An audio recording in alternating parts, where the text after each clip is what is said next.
बारिश की पहली बूंदें हमेशा किसी न किसी कहानी को जगा देती हैं। कभी पुरानी यादें, कभी अधूरे अरमान और कभी कोई ऐसा चेहरा जिसे दिल भुला नहीं पाता। आरव के लिए भी बारिश सिर्फ मौसम नहीं थी, ये उसकी खोई हुई दुनिया का दरवाज़ा था। 4 साल पहले की बात है, जब उसकी जिंदगी में एक लड़की आई थी, जैसे धूप की एक पतली सी किरण बादलों को चीर कर उतरती है। उसका नाम था अनाया। दोनों की मुलाकात कॉलेज के कैंपस में हुई थी, जब अचानक जोरदार बारिश शुरू हो गई और अनाया भागते भागते कैंटीन की सीढ़ियों पर फिसलकर गिरने वाली थी। आरव ने झट से उसका हाथ पकड़ लिया। बरसती बूंदों के बीच उस एक पकड़ ने दोनों को ऐसे जोड़ दिया कि जैसे किस्मत ने उन्हें एक धागे से बांध दिया हो। थैंक यू, अनाया ने घबराए हुए चेहरे के साथ कहा। थोड़ा धीरे चला करो, बारिश में जमीन भी प्यार में पड़ जाती है और गिरा देती है। आरव हंस पड़ा। उस दिन के बाद दोनों की बातें शुरू हुईं, पहले हल्की, फिर गहरी, और फिर इतनी कि एक दिन बिना बात के लगता जैसे सांस अटक रही हो। दोनों साथ बैठते, लाइब्रेरी के बाहर कॉफी पीते और रात में छत पर बैठकर सितारों को देखते। अनाया की मुस्कान आरव के दिल की धड़कनों को तेज कर देती और आरव के सपने अनाया की आंखों में चमक बनकर उतरते। तो दोनों की जिंदगी में बारिश बहुत पहले ही आ गई थी। मतलब कहने का यह है कि मोहब्बत भी तेज होने लगी। एक शाम कॉलेज के फेस्ट के बाद, जब रात गहरी और सड़कें सुनसान हो चुकी थीं, दोनों बाइक से घर लौट रहे थे। हल्की बूंदाबांदी शुरू हो गई। अनाया ने हाथ आगे बढ़ाकर बारिश को छूते हुए कहा, कितनी खूबसूरत है ना ये बारिश, जैसे किसी आकाश ने धरती को चूमने का बहाना ढूंढ लिया हो। आरव ने उसकी ओर देखा।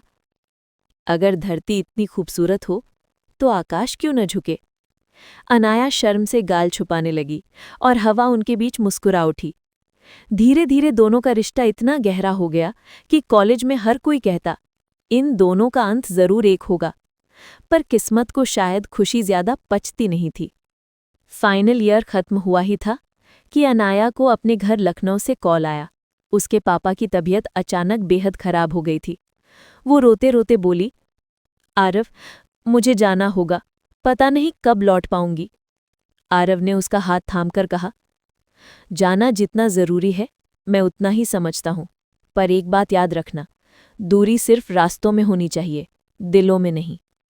अनाया ने सिर उसके सीने पर टिकाया। वादा करती हूं मैं वापस आऊंगी।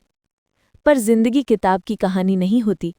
अनाया को अपने पापा और परिवार की जिम्मेदारियां निभानी थी। आरव का शहर, पढ़ाई, नौकरी सब उसी के पास था। अनाया की दुनिया अचानक बदल गई थी। धीरे धीरे फोन कॉल कम हुए, मैसेज कम हुए और एक दिन सब कुछ रुक गया।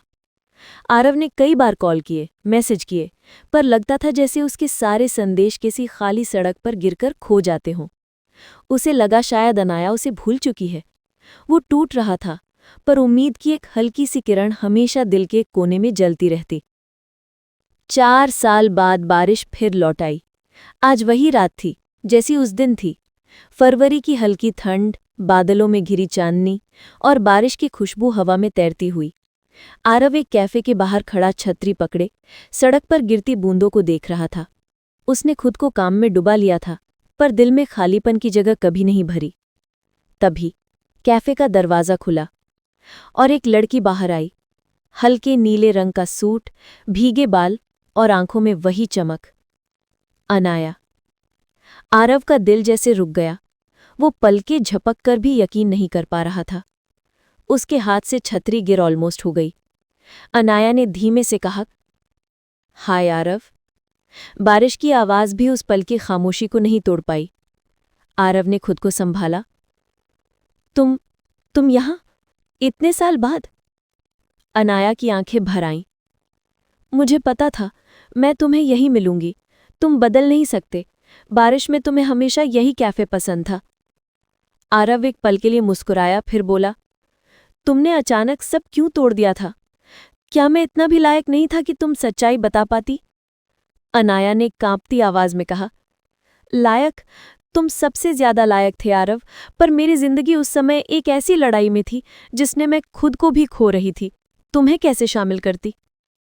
वो थोड़ा रुकी, फिर बोली, मेरे पापा की हालत बेहद खराब थी। घर पर परेशानियां थीं और मैं नहीं चाहती थी कि तुम मेरी जिम्मेदारी उठाओ। मैं तुम्हें बोझ नहीं बनना चाहती थी। आरव की आंखें नम हो गईं। क्या मुझे कमजोर समझती थी?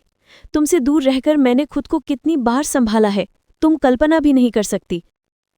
अनाया रो पड़ी। माफ कर दो, मैंने जितना दर्द खुद को दिया उससे ज्यादा तुम्हें। पर विश्वास करो, मैंने किसी को प्यार नहीं किया। तुम ही मेरे दिल में थे और तुम ही हो। आरव ने आगे बढ़कर अनाया के आंसू पोंछे। प्यार लौट आए तो शिकायतें भी पिघल जाती हैं। अनाया हवा में कांपती आवाज में बोली, अगर आज भी तुम्हारे दिल में मेरे लिए थोड़ा सा भी प्यार है तो मैं हमेशा के लिए लौट आई हूं। आरव ने उसे गले लगा लिया। बारिश दोनों पर गिरती रही, पर इस बार दोनों भीगना चाहते थे। उनके आलिंगन में 4 साल की दूरी, दर्द और अधूरापन सब बह गया। बारिश गवाह बन गई 2 दिलों के फिर से मिलने की। आरव ने धीमे से कहा, अनाया, इस बार अगर तुमने मुझे छोड़ा तो मैं बारिश को ही गुजारिश कर दूंगा कि वो हर दिन मुझे तुम्हारे पास भेजे। अनाया हंसते रोते बोली, मैं कहीं नहीं जाऊंगी, अब मेरी दुनिया बस तुम्हारी बाहों के अंदर है। आरव ने उसके माथे पर एक हल्की सी किस की। तो चलो एक नया वादा करते हैं। अनाया ने कहा, क्या? आरव ने मुस्कुराते हुए कहा, बारिश जब भी आए हम साथ भीगेंगे, क्योंकि ये मौसम हमारी कहानी का पहला गवाह है। अनाया ने उसकी आंखों में देखते हुए कहा, और आखिरी भी। दोनों बारिश में हाथ पकड़कर चलते गए और आसमान ने उन्हें रोमांच, दर्द और प्यार से गुजरने के बाद फिर से एक कर दिया। उनकी कहानी उस रात खत्म नहीं हुई, बल्कि उसी रात से शुरू हुई, जहां हर बूंद कह रही थी,